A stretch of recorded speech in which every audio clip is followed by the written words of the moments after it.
Deus abençoe os irmãos. Deus abençoe os irmãos conectados através da internet.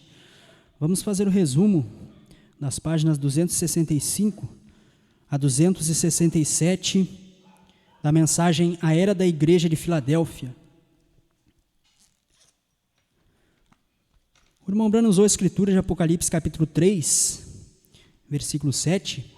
Ele continuava comentando sobre este versículo que diz: e ao anjo da igreja que está em Sardes escreve. Não é esse.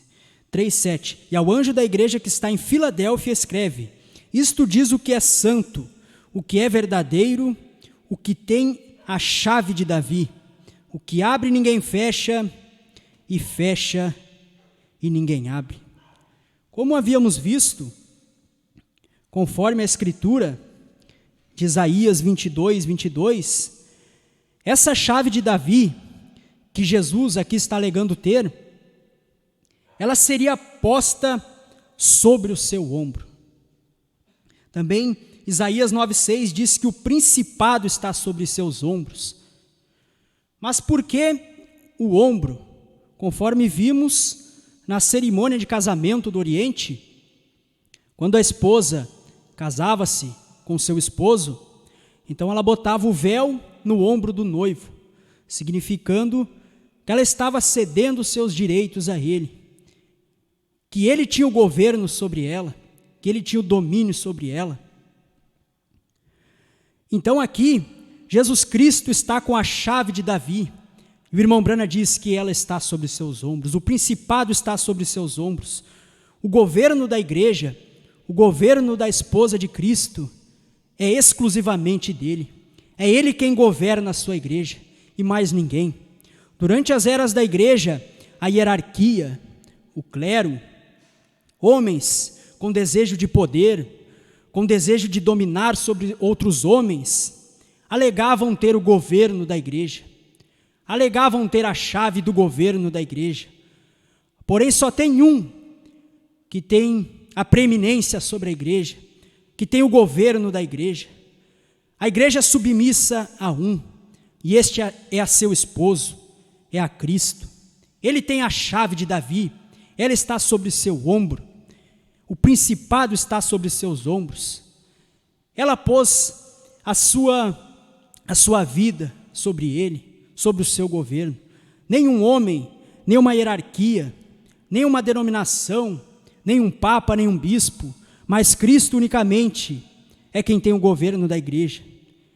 E ele dota homens com seus dons, com seus ministérios, não homens eleitos por interesses políticos ou por voto humano, mas ele põe na igreja, sim, governos, mas que ele estabelece por sua soberania, não porque o homem escolheu, ou porque alguém disse que assim tem que ser, ou por uma sucessão apostólica, mas não. Cristo ele mesmo, o Espírito Santo, trabalhando na sua igreja, levanta homens, levanta dons e dota-os com os seus ministérios. Ele é quem governa sobre sua igreja. Ela é submissa a ele, ela é governada por ele. O irmão Branham diz que cada denominação jura que tem a chave do governo da igreja. Cada denominação alega ser a verdadeira. Cada denominação alega ter o poder de governar sobre a igreja, ou que tem a verdade. Mas o irmão Branham diz, cada denominação jura que tem a chave do governo da igreja. Cada denominação alega que ela abre a porta. Porém, isso não é verdade. É Jesus e Jesus somente. Ele estabelece os membros no corpo. Ele dota-os com seus ministérios. Ele coloca os dons à disposição dela. Ele cuida dela e a dirige. Ela é a sua propriedade exclusiva. E ele não tem nenhuma outra a não ser ela. O irmão Branham também vai citar o versículo 7 novamente. Ele vai falar algo que ele já tinha falado antes, que é o seguinte: o irmão Branham diz que para entendermos melhor o versículo 7, temos que ir até o versículo 9. O versículo 7 diz: e ao anjo da igreja que está em Filadélfia escreve, isto diz o que é santo, o que é verdadeiro, o que tem a chave de Davi, o que abre ninguém fecha e fecha ninguém abre.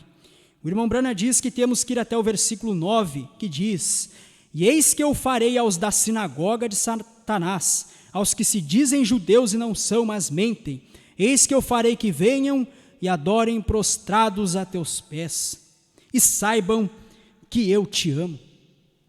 Como havíamos visto, aqueles que se dizem judeus são aqueles que alegam ser os originais, aqueles que alegam ser exclusivos, ou os únicos filhos de Deus, ou a única igreja de Deus, ou o único povo de Deus.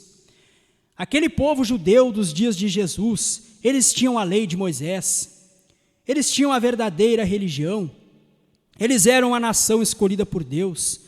Então eles alegavam que unicamente eles eram os filhos de Deus. Quando Jesus veio, eles o rejeitaram. E tudo o que ele era, tudo o que Jesus era, o santo, o verdadeiro, que é a realização perfeita, a estrela da manhã, o preferido dentre os milhares, o lírio dos vales, a rosa de Saron, tudo aquilo que ele era, eles o rejeitaram. E após o rejeitar, eles começaram a perseguir a igreja. Eles negaram, rejeitaram seu Messias, e então se voltaram a perseguir a verdadeira igreja. E o irmão Branham disse que o cristão nominal tem feito a mesma coisa. Aqueles que se dizem judeus, aqueles que se dizem cristãos, têm feito a mesma coisa. Eles o crucificaram e o rejeitaram na sua primeira vinda, e então se voltaram a perseguir o verdadeiro crente, a igreja primitiva. Porém, quando ele vem a segunda vez, o cristão nominal tem o crucificado de novo, e então depois se volta a perseguir a noiva, a verdadeira igreja. O irmão Branham diz: mas os judeus de seu dia o rejeitaram e tudo o que ele era. Eles rejeitaram seu Salvador e tudo o que ele significava para eles.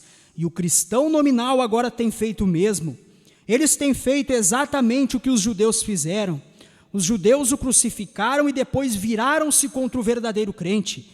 O cristão nominal o tem crucificado de novo e virado-se contra a verdadeira igreja para destruí-la. Porém, Deus é verdadeiro. Aquele que está acima de tudo retornará ainda.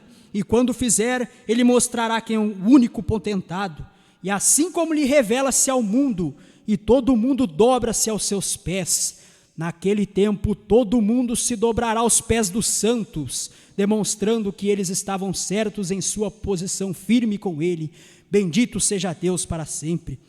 Apocalipse diz que ele virá e todo olho verá, até mesmo os que o transpassaram, aqueles que também os transpassaram com seus credos denominacionais, mas eles também verão a verdadeira igreja vindo, os santos, o exército de Deus vindo em Apocalipse 19.